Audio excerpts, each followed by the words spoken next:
السلام علیکم ورحمۃ اللہ وبرکاتہ۔ نحمدہ و نصلی علی رسولہ الکریم، اما بعد۔ میرا نام ہے حماد الرحمن، آپ کی خدمت میں ایک بہت ہی اہم ٹاپک لے کر حاضر ہوا ہوں، وہ ہے فطرانہ کے مسائل۔ فطرانہ کے جو ضروری مسائل ہیں وہ میں آپ کی خدمت میں رکھنے کی کوشش کروں گا۔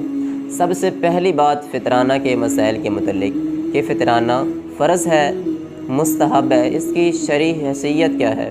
تو یاد رکھ لیجئے کہ فطرانہ یہ فرض ہے، یہ واجب ہے۔ الاجماع لابن المنذر کے اندر یہ بات موجود ہے۔ دوسرے نمبر پر فطرانہ کن لوگوں پر واجب ہے؟ حدیث صحیح بخاری کے اندر موجود ہے، حدیث نمبر 1503، راوی حضرت عبداللہ بن عمر رضی اللہ عنہما بیان کرتے ہیں، فرغ رسول اللہ صلی اللہ علیہ وسلم زکاة الفطر صاعا من تمر او صاعا من شعیر علی العبد والحر والذکر والانثى والصغیر والکبیر من المسلمین۔ حضرت عبداللہ بن عمر بیان کرتے ہیں، رسول اللہ صلی اللہ علیہ وسلم نے صدقۃ الفطر کو فرض قرار دیا ہے۔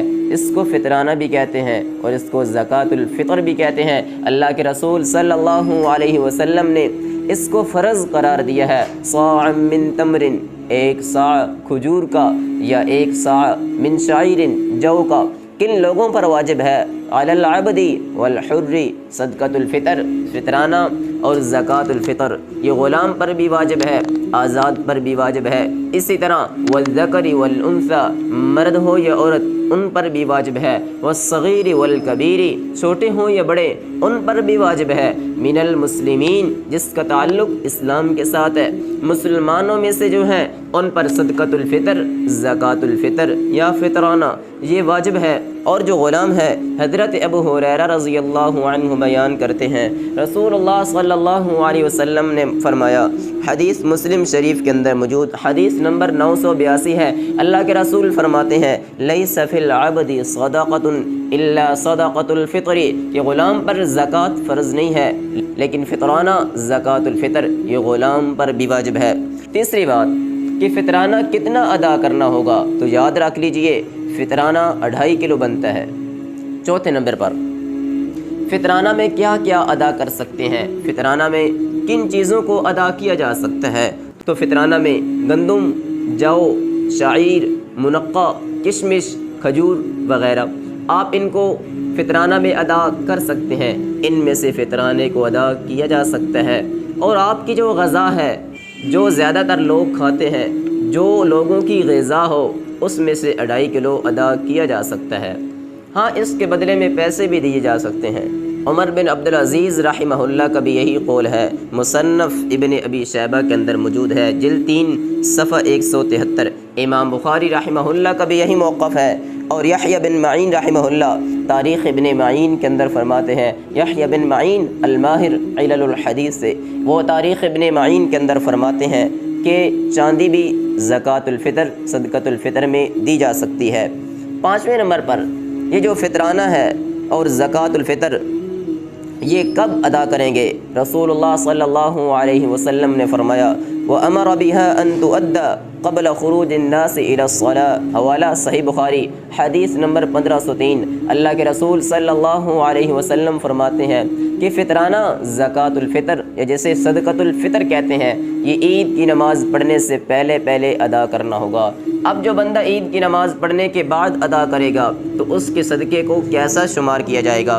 سنن ابی داود کے اندر حدیث موجود ہے، حدیث نمبر 1609، راوی حضرت عبداللہ بن عباس رضی اللہ عنہما بیان کرتے ہیں، من اداہا قبل الصلاة فہی زکاۃ مقبولہ، کہ جس بندے نے صدقۃ الفطر فطرانہ عید کی نماز پڑھنے سے پہلے ادا کیا تو یہ اس کا صدقۃ الفطر شمار ہوگا۔ ومن اداہا بعد الصلاة فہی صدقۃ من الصدقات، اور جس شخص نے عید کی نماز پڑھنے کے بعد صدقۃ الفطر ادا کیا تو یہ اس کا صدقۃ الفطر نہیں ہوگا بلکہ یہ اس کا عام صدقہ مراد ہوگا۔ 6 نمبر پر صدقۃ الفطر کس بندے کو دینا چاہیے، اس کا مستحق کون ہے؟ امام ابن تیمیہ رحمہ اللہ اپنی کتاب المجموع الفتاوی کے اندر ذکر فرماتے ہیں، جلد 25 صفحہ 71 تا 78 وہ فرماتے ہیں کہ صدقۃ الفطر اور فطرانے کے جو مستحقین ہیں وہ صرف اور صرف مساکین ہیں، اور ایک طرف مسکین نمازی ہے، دوسری طرف مسکین بے نمازی ہے، تو زیادہ مستحق نمازی مسکین ہے۔ اسی طرح اہل حق کے جو دینی مدارس ہیں ان پر بھی صدقۃ الفطر کو خرچ کیا جا سکتا ہے۔ اور 7ویں نمبر پر اور سب سے اہم بات جو ہے کہ صدقۃ الفطر فطرانہ، اس کا مقصد کیا ہے، اس میں حکمت کیا ہے؟